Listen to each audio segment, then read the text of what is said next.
Yeah, Park 2, baby. When you watch YouTube, it's easy to get the idea that everyone has a workshop full of top brand bike tools. We've all seen them. And we also know that these tools, although highly competent, are very expensive. So the question is, do you need top brand tools for your DIY bike projects? For me, the tools are just that, tools. And of course it would be nice to have a wall full of Park Tool or Toe Peak or something like that. But when it comes down to spending my money, I prefer spending it on my bike rather than on tools. Does that mean that I only buy the cheapest shit available? No. Look at this. Yeah, Park 2, baby. Jokes aside, when I buy tools, I try to evaluate the amount of use I have for the tool and how technically advanced they are. I want to spend as little money as possible, but I don't want to end up with a tool that malfunctions or wear out. For instance, my Allen keys. Probably the tool that one uses the most in a bike shop. You use them everywhere, all the time. How technically advanced are they?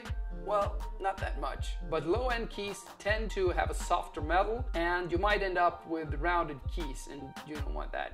In this case, I've gone for a mid-level solution. These are red cycling products from the European retailer Bikester's own brand, I think it is. I've had these for a couple of years and they're still going strong. But if you enjoy spending time in your workshop, you probably have spent a little bit more money on these kind of tools because, again, you use them all the time. On the other end, we have the tools that we only use on occasions. Bottom bracket tools, hose cutters, yeah, the tools that normally just lay around in the workshop. For example, this press tool for press fit bottom brackets. If you want this one in that beautiful blue color, you're gonna have to spend well over 100 euros for it. I picked this one up from Aliexpress, 18 euros. I've used it once. Even if I would use it a couple of times a year, it won't wear out.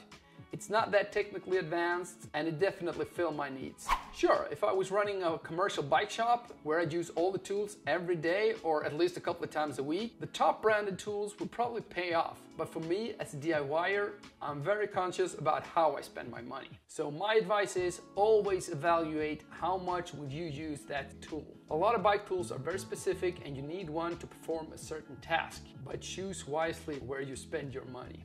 And Park Tool, if you want to send me a box of tools and stuff like that, I don't mind. Thank you for watching. I'll see you in my next DIY bike project. Cheers.